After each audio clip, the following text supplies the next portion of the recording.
மாட்டேன். இப்படிப்பட்ட வைராகத்தில் நீங்க வளரணும். அல்லேலூயா. லோத்து எவ்வளவு பேர் பாருங்க, எல்லாம் பேசி நெருக்குறாங்க.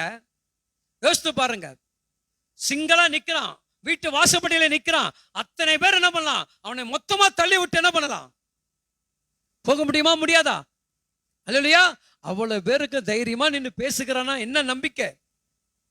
உள்ள இருக்கிறவர்கள் பெரியவர்கள் இருந்து கொண்டிருக்கிறார்கள். ஒருவேளை நான் மனிதனிடத்தில் நான் எதிர்த்து கொண்டிருந்தாலும், இவங்க பேசுகிற வார்த்தைக்கு என்னால பேச முடியாமல் இருந்தாலும், பேசுகிறவரோ செயல்படுத்துகிறவரோ யுத்தம் செய்யக்கூடிய ஒருத்தர் இருக்கிறாரே, அவர் இருக்கிற வரைக்கும் 1000 பேர் பேசினாலும் நான் கீழே விழமாட்டேன் என்கின்ற நம்பிக்கை உடையவன் உண்மையான விசுவாசி. அவனுக்கு தான் இந்த விசுவாசம். அவன் பேர் தான் விசுவாசி. அவன் தான் விசுவாசத்தில் வளர்ந்தான். நீ கோழையை போல பயந்து ஓடுகிறா, நீ விசுவாசி அல்ல. நீ எங்க போனாலும் என்ன பண்ண? ஓட்டம் தான் இருக்கும். இந்த இடத்துல ஓடனா அடுத்த இடத்துல உன்னை ஓட வைப்பான். ஆனா லோத்து ஓடல, நின்னான். தேவனுக்காக வைராகமா நின்னான். நின்னனால தான் ஆண்டவர் என்ன பண்றாருங்க? அவனுடைய கரத்தை பிடிச்சு உள்ள அழைத்து அவனுக்கு பாதுகாப்பை கொடுத்தா. ஒரு கரங்களை தட்டி தேவனை மகிமைப்படுத்துங்க. கர்த்தருக்காக எவன் ஒருவன் வைராகமா நிக்கிறானோ அவனுக்கு தான் தேவன் அனுகூலமான காரியத்தை செய்வான். வாசிங்க. தங்களுடைய கைகளை வெளியே நீட்டி கவனிச்சு பாருங்க. நெருக்கிறார்கள், நெருங்கி வந்து விட்டார்கள், அவன் கிட்ட சூழ்ந்து கொண்டார்கள். இனிமேட்டு நம்ம இவனை காப்பாற்றவில்லை என்று சொன்னால் இவர்கள் எல்லாரும் அவனை அழித்து விடுவார்கள் என்கின்ற எண்ணம் என் தேவனுக்கு அறிந்த பிறகு என்ன பண்றாங்க? மனுஷனுடைய கை அவன் மேல படக்கூடாது, மனுஷனுடைய சுவாச காத்து அவன் மேல படக்கூடாது.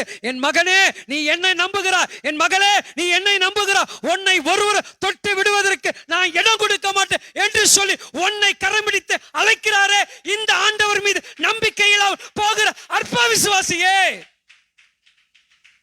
எப்படிப்பட்ட விசுவாசம் உனக்குள் இருக்கிறது? சிந்தித்து பாருங்கள். சிந்திக்கணும். ஒவ்வொரு தேவ பிள்ளைகளும் வைராகத்தை வளர்த்துக் கொள்ளுங்கள், விசுவாசத்தை வளர்த்துக் கொள்ளுங்கள். நம்பிக்கை உள்ள நாயகர் எனக்காக யாவை செய்து முடிப்பா என்கின்ற அந்த வைராகம் உனக்குள் வர வேண்டும். அல்லேலூயா. அழுதுக்காக காரியம் அல்ல. ஆமே. அழுகையின் பள்ளத்தாக்கை நீரூற்றாக மாற்றுகிற அபிஷேகத்தை கர்த்தர் கொடுத்திருக்கிறார். கோலியாத்தை முறியடித்து சிங்காசனத்தில் அமரக்கூடிய அபிஷேகத்தின் ஆவியை என் மீது வைத்திருக்கிறார். அந்த நம்பிக்கை உனக்கும் எனக்கும் இருக்க வேண்டும். அல்லேலூயா. லோத்தை நெருங்குகிறார்கள், கிட்ட நெருங்கி முற்றுகையிடுகிறார்கள். அல்லேலூயா. ஆனாலும் என் ஆண்டவர் அந்த மனுஷருடைய ஒருத்த கை கூட அவன் மேல படாதபடி அவனை உள்ள இழுத்தார் என்று சொன்னா உன்னை என்னை காப்பாற்ற மாட்டாராங்க? வெக்கப்படுத்தல் அப்படியே அவனை தூக்கி விட்டுறாங்க. சகோதரருக்கு முன்பாக குழியில தூக்கி போட்டார்கள். யோசேப்பு வெக்கப்பட்டானா? வேதனை அடைந்தானா? இந்த குழியிலிருந்து என்னால மீள முடியும் என்கின்ற நம்பிக்கை, என மீட்கிறவர் என் கூட இருக்கிறார் என்கின்ற அந்த வைராக்கியத்தில் இருந்தபடினால் கர்த்தர் ஏற்ற நேரத்தில் அவனை தூக்கி எடுத்தார். உன்னை என்னை தூக்க மாட்டாரா? அப்ப என்ன விசுவாசம் உனக்குள்ள? எந்த விசுவாசத்துல வளர்ந்து கொண்டிருக்கிறாய்? யார் உனக்கு குறை சொன்னா அழுகிற காரியம் என்ன, ஒப்பாரி வைக்கிற காரியம் என்ன? அதை ஆனந்த நீரூற்றாக மாற்று, வைராக்கியமாக நின்னுப்பார். எப்பொழுது ஒன்று நன்றாக புரிந்து கொள்ளுங்கள். நீங்கள் ஒருவர் உங்களிடத்தில் இரக்கத்தை தேடி வருகிறான்னு சொன்னா அந்த இரக்கத்தை நீங்க என்ன பண்ணுங்க? ஆவிக்குரிய வாழ்க்கையை சிந்தையாக மாற்றுங்க. ஆண்டவர் உன்னோடு கூட இருக்கிறார், வைராக்கியம் நின்னுப்பார், கர்த்தர் உனக்கு ஜெயத்தை கொடுப்பா என்று பேசி பாருங்கள். அவர்களோடு கூட சேர்ந்து குற்றத்தை நம்ம சொல்லும் பொழுது அந்த இடத்துல ஜெயம் கிடையாது. இந்த லோத்து நின்னதை போல நீங்களும் நானும் நிற்போம் என்று சொன்னா ஒரு ஆத்துமா கூட என்ன பண்ணாதுங்க? இடையொன்று போகாது. அல்லேலூயா. அந்த ஆத்துமாக்கு ஊழியக்காரர் மட்டும் உத்தரவாதம் அல்ல, அங்க இருக்கக்கூடிய சபையில் இருக்கக்கூடிய அத்தனை விசுவாசிகளுக்கும் அது மொத்த உத்தரவாதம். ஏன்னா வேதம் அப்படிதான் சொல்லுகிறேன். நீங்க கவனிச்சு பாருங்க, முடிச்சிடுறேன். அல்லேலூயா. வாசிங்க. அப்பொழுது தங்கள் கைகளை வெளியே நீட்டி வீட்டுக்குள் இழுத்து கொண்டு கதவை பூட்டினார்கள். பாதுகாப்பான இடத்தை கர்த்தர் கொடுத்தா. கரங்களை தட்டுங்களே. ஆமென். ஹல்லேலூயா. இப்ப சூழ்ந்த மனுஷர்களை கவனிச்சு பாருங்க, பேசின மனுஷர்களை பாருங்க. லோத்தை பார்க்க முடியாத இடத்துக்கு கர்த்தரை லோத்தை கொண்டு போய் வச்சிட்டார். சொல்லுங்க. யாரெல்லாம் என்ன தூஷித்து பேசிட்டாங்களோ, யாரெல்லாம் என்ன அவமானமா பேசினாங்களோ அவங்க இல்லாம போயிட்டாங்க. ஆனா கர்த்தர் என்னை பாதுகாப்பான ஒரு பெட்டகத்துல வைத்து இன்னும் என்னை மகிமைக்குரிய மகனாக மகளாக வைத்திருக்கிறார். அல்லேலூயா. பேசுறவங்க என்ன பண்ணிட்டாங்க? உள்ள நுழைய முடியல, என்றாக முடியல. அவங்களுடைய கண்களெல்லாம் என்ன ஆயிடுச்சான்? வாசிங்க. 11 வாசிங்க. தெருவாசலில சிறியவரும் பெரியவருமாக மனிதர்களுக்கு கவனிங்க, என்ன பிடிச்சிருச்சுங்க? என்ன பிடிச்சிருச்சு? தேவ பிள்ளைகளை, தேவனுக்காக நீ நான் வைராகமாக இருந்தான்னு வச்சுங்களேன், நம்மளை காப்பாற்றுவா. நம்மை விழ தள்ளக்கூடிய கண்கள் இருண்டு போகும். அப்ப நீ விசுவாசத்துல வளரலன்னு அர்த்தம். விசுவாசம் உனக்குள்ள என்ன கிடையாது? சிந்தித்து பாருங்கள் அன்பான தேவ பிள்ளைகளே, உங்களுடைய விசுவாச வாழ்க்கையில நீங்கள் தேவனுக்காக எதை செய்து கொண்டிருக்க சொல்லி பாருங்கள். இவர்களுக்கு லோத் என்ன பண்ணாருங்க? கொண்டு போய் சேஃப்டியா வச்சிட்டாரு. எங்க வச்சிட்டாரு? உள்ள வச்சு லாக் பண்ணிட்டாரு. இவன் லாக் பண்ணிட்டு போனா. யார் லாக் பண்ணிட்டு போனா? ஆமென். சில நேரம் ஆண்டவர் கொஞ்ச நேரம் இருங்கப்பா நம்ம சொல்லுவோம். அவர் அங்கதான் இருப்பாரு. எப்போ உன்னால எதுவும் செய்ய முடியல தெரிஞ்சிச்சுன்னு வச்சுங்க, உன்னால இனிமேட்டு எதுவும் பண்ண முடியாது அவர் அறிஞ்சுக்கிட்டா என்ன பண்ணாங்க? அவர் உன்னத்துக்கு உள்ள வச்சுட்டு அவர் வெளியே நிறுத்தம் பண்ணார். ஆமென். அல்லேலூயா. நம்முடைய தேவன் அப்படிப்பட்ட மகிமையான காரியத்தை செய்கிறவர். நம்முடைய வாழ்க்கை வெட்கம் என்பதே கிடையாதுங்க. கிறிஸ்துவ பிள்ளையாட்ட சூடு சொர்ணம் மானம் ஈனம் எல்லாத்தையும் மறந்துடணும். அல்லேலூயா. அது இல்லாதவன் தான் கிறிஸ்துவன். அதை கட்டிக்கிட்டு அழுகுறான் பாத்தீங்களா, அதை பிடிச்சு கொண்டாடுறான் பாத்தீங்களா, அவன் என்ன கிடையாது? எவனையும் மன்னிக்க முடியாது, யாரையும் நேசிக்க முடியாது. ஏன்னா அவன் சுயம், அவனுடைய மாமிசம் எல்லாம் வெளிப்படும். எப்பொழுது சூடு சொர்ண மானம் ஈனம் எல்லாத்தையும் இயேசுக்காகவே 4 பேர் அடிப்பான், 4 பேர் காரி தூப்பான், 4 பேர் தூக்கி போட்டு மிதிப்பான். இதெல்லாம் ஏற்றுக்கொள்வதுதான் கிறிஸ்துடைய வாழ்க்கை. அல்லேலூயா.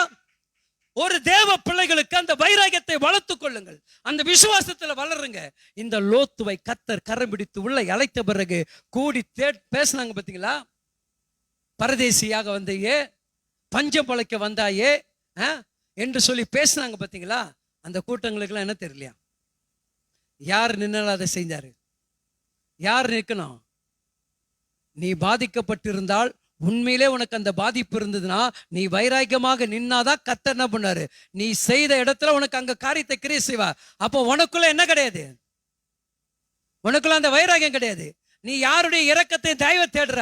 மனுஷனுடைய அன்பை தேடுற, மனுஷனுடைய தயவை தேடுற. உன்னதமான தேவனுடைய அன்பை தேடினா நீ என்ன பண்ணிருப்பா? வைராக்கியமா நிற்க முடியும். ஈவன் தேவனுடைய அன்பை தேடினா அப்படின்னா வைராக்கியமா நின்னால்தான் கர்த்தர் உள்ள பிடிச்சி இழுத்தார். அல்லேலூயா. கரம் பிடிச்சி உள்ள தூக்கி கொண்டு லாக் பண்ணிட்டார். ஆமென். அல்லேலூயா. எவ்வளவு சேஃப்டியான தேவன் பாருங்க, நம்மளை எவ்வளவு அழகாக பாதுகாக்கிறார் பாருங்களேன். ஆமென். அல்லேலூயா. கிருபையுடைய தேவன் நம்மோடு கூட இருக்கிற வரைக்கும் ஒரு குறைகளும் நமக்கு கிடையாதுங்க. அங்க கவனிங்க, வாசிங்க, முடிச்சிடலாம். மனுஷர்கள் குருட்டு பிடித்ததை போல அப்பொழுது அவர்கள் வாசல்ல தேடி தேடி, கவனிங்க, யாரு போனா? யார் போட்டா? சொல்லுங்க. அல்லேலூயா. குற்றம் கூர்னவன் பேசினவெல்லாம் அலைஞ்சு திரிஞ்சுட்டு தான் இருப்பான். பைபிள் சொல்லுது, நான் எப்பொழுது தேவனுடைய வார்த்தையின்படி உங்கள்கிட்ட பேசுவேன். நீங்கள் தேவனுக்கு உண்மையாக இருங்க, திருச்சபைக்கு உண்மையாக இருங்க. போற வரைக்கும் கொஞ்சமான இடமா இருந்தாலும் அந்த இடத்துக்கு என்ன பண்ணுங்க? உண்மையாக நீங்க மாறுங்க. ஆண்டவர் உங்களோடு கூட இருந்து பெரிய பெரிய காரியத்தை அவர் செய்வார். அல்லேலூயா. நம்மளை வெட்கப்படுத்த மாட்டார். எவ்வளவு பெரிய கோலியத்தை வந்தாலும் ஈஸியா என்ன பண்ணலாம்? தாண்டி கடந்து போய்கிட்டே இருக்கலாம். ஒரு புத்தனம் கூட என்ன பண்ண நம்மள ஒன்னும் செய்ய முடியாது. அல்லேலூயா. அல்லேலூயா. அப்ப பாருங்க, என்ன பண்ணலாம்? கண் குருடாகி தேடி தேடி என்ன பண்ணாங்க? வாசிங்க, முடிச்சிடலாம். லோத்துவை நோக்கி, கவனிங்க என்ன சொல்றாங்க? இப்போ இவ்விடத்தில் உனக்கு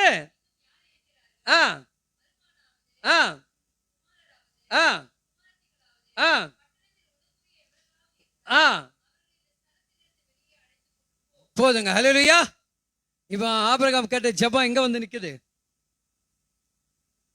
ஆபிரகாம் கேட்ட ஜெபம் எங்க வந்து நிக்குது? என்ன சொல்லி கேட்கிறான்? 10 நீதிமான் இருந்தாலும் இப்ப ஆண்டவர் என்ன சொல்றாரு? உனக்கு மகனாது மருமகளாது உனக்கு சொந்த பந்தங்க யாரா இருந்தா என்ன பண்ணு? அவங்க எல்லாம் கூட்டிங்க, நான் உன்னை காப்பாத்துறேன். அல்லேலூயா. அதான சொல்றாரு. அதான சொல்றாரு. உன் குடும்பத்தை காப்பாத்திக்கொள், உன் குடும்பத்துக்குள் இருக்கிற ஜனங்களை மீட்டிக்கொள், உன் குடும்பத்தில் இருக்கிற உறவுகளுக்காக மன்றாடி செபி, உன் குடும்பத்தில் இருக்கக்கூடிய சொந்த பந்தங்கள், அண்ணன் தம்பி நாத்தனார் மாமனார் மச்சனார் அக்கா உறவுகள், அவர்களுக்காக மன்றாடு, அவர்களுக்காக கண்ணீர் வடித்து ஜெபிங்க. அது ஒரு ரட்சிப்பு உண்டாக்குங்க. அல்லேலூயா. அல்லேலூயா. கிறிஸ்துவ சமுதாயம் வளரல. நான் ரட்சிக்கப்பட்டிருக்கேன், என்ன ரட்சிக்கப்படல, என் குடும்பம் ரட்சிக்கப்படல, என் சொந்த பந்தம் ரட்சிக்கப்படல. இதெல்லாம் ரட்சிப்புக்காக நான் ஜெபிக்காம எங்க போய் ஜெபம் பண்ணிட்டு இருக்கிறேன்? என் சிந்தனை எங்க போய் உட்கார்ந்து கொண்டு இருக்குது? யோசித்து பாருங்கள். அப்ப ஆண்டவர் எதை சொல்லுகிறார் லோத்துக்கு? ஆமென். நீ, உன் மகன், உன் மருமகள், உன் பட்டணத்துல உனக்கு எவராது இருந்தா என்ன பண்ண? கூட்டிக்கோ. கூட்டப்பட்டால் காப்பாற்றப்படும். ஆமென். இப்ப ஆபிரகாம் ஜெபம் என்ன பண்ணுச்சு? 10 நீதிமான்களுக்கு உண்டான வழிவாசலை திறந்து கொடுத்தது. ஆமென் சொல்லுங்க. அல்லேலூயா. நாம் கண்களை மூடி ஜெபிப்போம். ஆண்டவரே, எங்களோடு பேசின வார்த்தைகளுக்காக எங்களுக்குள் குற்ற குறைவுகளை வெளிப்படுத்தி இருக்கிறேன். எங்கள் விசுவாசங்கள் தளர்ந்து போகாதபடி அநேக புயல் காற்றுகள் வரும், அநேக பிரச்சனைகள் எழும்பா. ஆனா நான் நின்னா நீங்க ஜெயத்தை கொடுப்பீங்கப்பா. எனக்காக நீங்க வழக்காடுவீங்க, எனக்காக நீதி செய்வீங்க, எனக்காக அற்புதங்கள் நடக்கும். தேவன் செய்து கொடுப்பார். லோத்துக்கு செய்யும் போது உனக்கு செய்ய மாட்டாரா? லோத்து தன்னுடைய தேவனுக்காக வைராகியம் இருந்ததை போல நீ வைராகியம் என்ன? எவ்வளவு பேர் எதிர்த்து நின்னாலும், எப்படிப்பட்ட சூழ்நிலை வந்தாலும், என் வீட்டுல நீங்க ஊரே திரண்டி வந்தாலும் என்னோடு கூட இருக்கிறவர் மிகவும் பெரியவர் பெரியவர் பெரியவர் பெரியவர் என்ற நம்பிக்கையோடு அவன் காத்திருந்தபடினால் அவனுடைய கண்களுக்கே இந்த லோத்தை தெரியாதபடி அவர்கள் எப்படி அலைந்தார்கள் என்பதை நீங்கள் சிந்தித்து பாருங்க. அவங்க தேடுறாங்க தேடுறாங்க தேடுறாங்க தேடுறாங்க, தேடி தேடி பார்த்து இந்த லோத்துவை கண்டுபிடிக்க முடியவில்லை. உன்னையும் என்னை தேடினாலும் கண்டுபிடிக்க முடியாத இடத்துல, மறைவிடமான ஒளிவிடத்துல கர்த்தர் வைத்து உன்னையும் என்னையும் பாதுகாத்துக் கொள்வார். என் அன்பான தேவ பிள்ளைகளே, நீங்கள் அப்படிப்பட்ட ஒரு வைராக்கியம் உள்ளவர்களாக, அப்படிப்பட்ட நம்பிக்கை உடையவர்களாக, விசுவாசம் உடையவர்களாக உங்களை நீங்கள் தகுதிப்படுத்திக் கொள்ளுங்கள். கர்த்தர் உங்களோடு கூட இருந்து பெரிய காரியத்தை செய்வாராக. தகப்பனே, இந்த நேரத்தில் நம்முடைய வார்த்தை கேட்ட பிள்ளைகளை அப்படியே ஆசீர்வதிங்க. வார்த்தையின்படி நம்முடைய பிள்ளைகளை பலப்படுத்துங்க, உறுதிப்படுத்துங்க. அவர்கள் இன்னும் நிலைநிறுத்தி கர்த்தர் உங்களுடைய பிள்ளைகளுடைய தலைகளை உயர்த்தி ஆசீர்வதிங்க. இயேசுவின் ரத்தம் ஜெயம் உண்டாகட்டும். ஆமென்.